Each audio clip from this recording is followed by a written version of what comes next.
नमस्कार, मैं हूं आमोद श्रीवास्तव। आज के इस चिंतन का विषय है सफेद और काला पक्ष।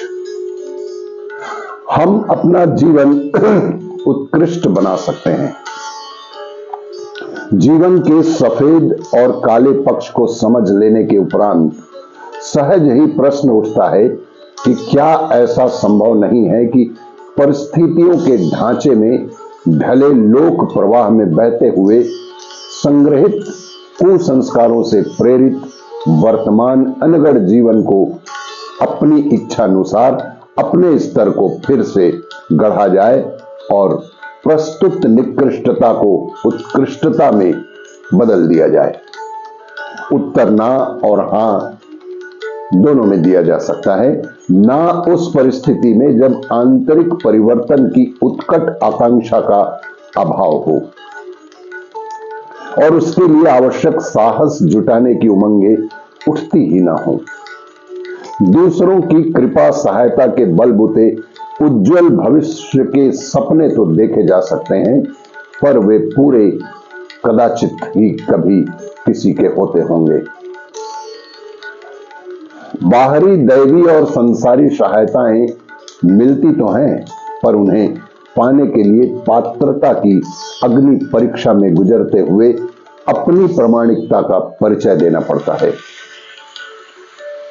उतना झंझट सिर पर उठाने का मन ना हो, सहज ही कुछ इधर उधर की हाथ फेरी करके भौतिक संपदाएं, आत्मिक विभूतियां पाने के लिए जी ललचाता भर हो, तो कहा जा सकता है कि व्यक्तित्व को महामानवों के स्तर पर गठित करना और उसके फल स्वरूप उच्च स्तरीय सिद्धियां प्राप्त कर सकना एक प्रकार से असंभव ही है। जी हां, बिल्कुल असंभव सा है। उत्तर नकारात्मक समझा जा सकता है, लेकिन हां, उस स्थिति में कहा जा सकता है जबकि साधक में यह विश्वास उभरा हो कि वह अपना स्वामी आप है और अपने भाग्य का निर्माण कर सकना उसके अपने हाथ की बात है। दूसरों पर ना सही अपने शरीर और मन पर तो अपना अधिकार है ही, और उसके अधिकार का उपयोग करने में किसी प्रकार का कोई व्यवधान व हस्तक्षेप कहीं से भी नहीं हो सकता। मन की दुर्बलता ही है जो ललचाती, भरमाती और हमें गिराती है। जी हां, मन की दुर्बलता ही है जो हमें ललचाती, भरमाती और गिरा भी देती है।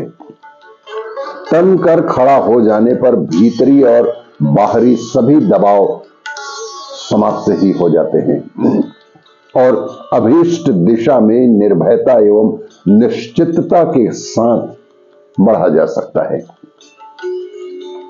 समुद्र की गहराई में उतरकर मोती ढूंढने में विशिष्ट प्रकार के साधन एवं प्रशिक्षण की आवश्यकता होती है। जीवन समुद्र की गहराई में उतरकर एक से एक बहुमूल्य रत्न ढूंढ लाना सरल है। इसमें किसी बाहरी साधन या उपकरण की जरूरत नहीं, मात्र प्रचंड संकल्प शक्ति।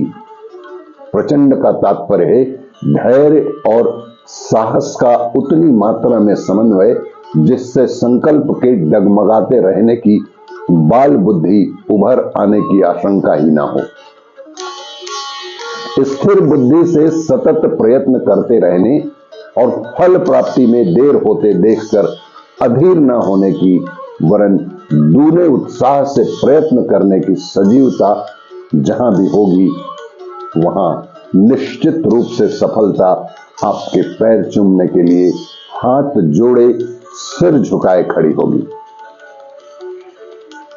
ऐसे मनस्वी व्यक्ति अपने को, अपने वातावरण को, यहां तक कि अपने प्रभाव क्षेत्र को कायाकल्प की तरह बदल सकने में सफल हो सकते हैं। जीवन परिष्कार की भविष्यवाणी करते हुए ऐसे ही लोगों की सफल संभावना को हां कहकर आश्वस्त किया जा सकता है। आपको ये मेरा वीडियो अच्छा लगे तो लाइक करें, शेयर करें और सब्सक्राइब अवश्य करें। धन्यवाद।